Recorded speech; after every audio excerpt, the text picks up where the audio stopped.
কোন কবরে নাফরমানকে যখন নেওয়া হয়, আমি নিজে এই হাদিস পড়াইছি, আল্লাহর নবী সাল্লাল্লাহু আলাইহি সাল্লাম বলে কোন পাপীকে যখন কবরে নেওয়া হয়, কবরের ভিতরে না, কবরে নেওয়া হয় যখন, তার লাশ যখন কাঁধে নেওয়া হয়, এই কাঁধে অবস্থায়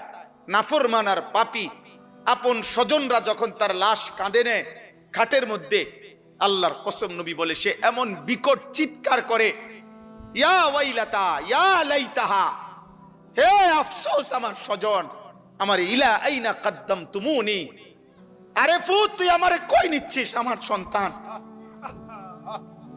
আমার ভাই তুই আমারে কান্দে নিয়ে ওইদিকে নিচ্ছিস কেন? মনে আমারে মাইরা ফেলবে তো, আমারে কবরে দিস না রে আব্বা,